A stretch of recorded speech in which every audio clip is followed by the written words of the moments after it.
अपने नज़रिए के साथ खड़ी रहें।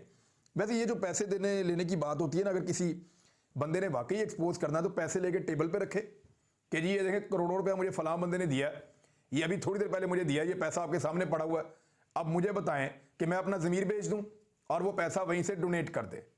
तो इससे जो है वो सबको पता चल जाएगा कि एक्चुअली पाकिस्तान में किस लेवल की दो नंबरी होती है। लेकिन जिसने बिकना होता है ना वो फिर पैसा लेके निकल लेता है, और जिसने नहीं बिकना होता ना उसको नॉर्मली ऑफर आती नहीं है, उसको पैसा दिया नहीं जाता। ये बड़े ज़बरदस्त तरीके से काम किया जाता है। इसके गारंटर्स इतने ताकतवर लोग होते हैं कि वो फिर जीना हराम कर देते हैं। लिहाजा इमरान खान साहब ने एक और स्टेटमेंट दिया है। इमरान खान साहब ने कहा है कि असेंबली की तहलील हमारा आईनी हक है, इदारे अपनी हुदूद में रहें।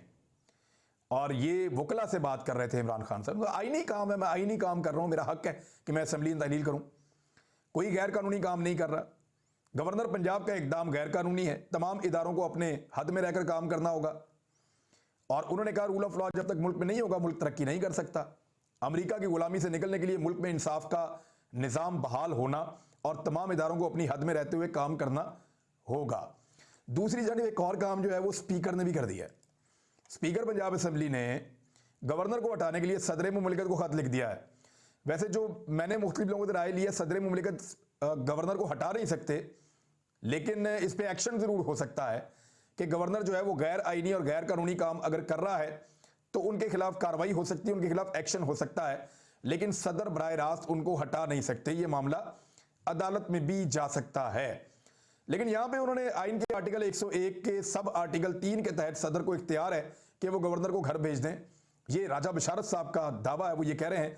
लेकिन जब बात हुई एतजाज एहसन साहब से तो उन्होंने कहा जी सदर गवर्नर को नहीं हटा सकता, ये उनकी राय है। तो ये दोनों की अपनी अपनी राय है, लेकिन सदर को ये लेटर लिख के एक दबाव स्पीकर पंजाब असेंबली सप्तान खान ने भी डाल दिया है। सप्तान खान जो है ना वो इमरान खान साहब की चॉइस है स्पीकर पंजाब असेंबली के लिए, और सप्तान खान को अभी जो उनके मुखालिफिन हैं वो जानते नहीं हैं ठीक से। ये बहुत टफ आदमी है और ये बड़ी मुश्किल पैदा कर देगा। इस आदमी के घर चलकर गए थे रिजीम चेंज ऑपरेशन वाले, और वो इनको हर तरह की लालच देते रहे। उन्होंने बड़ी कोशिश की, लेकिन सप्तान खान ने कहा कि मैं सियासत छोड़ के चला जाऊंगा क्योंकि मैं इस वाकये के बारे में बहुत कुछ जानता हूं। सप्तान खान ने कहा था कि मैं सियासत छोड़ के घर जाकर बैठ जाऊंगा, लेकिन इमरान खान के खिलाफ नहीं जाऊंगा। बल्कि सप्तान खान को यह बताया गया कि आपको जब गिरफ्तार किया गया था तो आज मौका है कि आप इमरान खान से बदला लें। तो उन्होंने कहा कि इमरान खान मेरा लीडर है, मैं उसको छोड़कर नहीं जा रहा और मुझे उससे कोई बदला नहीं लेना है, और ये आप मुझे गुमराह कर रहे हैं। मैं सियासत छोड़ दूंगा लेकिन इस मुश्किल वक्त में उसका साथ नहीं छोड़ूंगा। ये याद है अच्छी तरह, ये वाकया हुआ था। तो अब सिचुएशन सारी मैंने आपके सामने रख दी। कभी धमकियां लगाई जा रही हैं कि फौज आ जाएगी पंजाब में, तो फौज तो पाकिस्तान की है, पाकिस्तानियों को क्या धमकी लगाते हैं कि फौज आ जाएगी।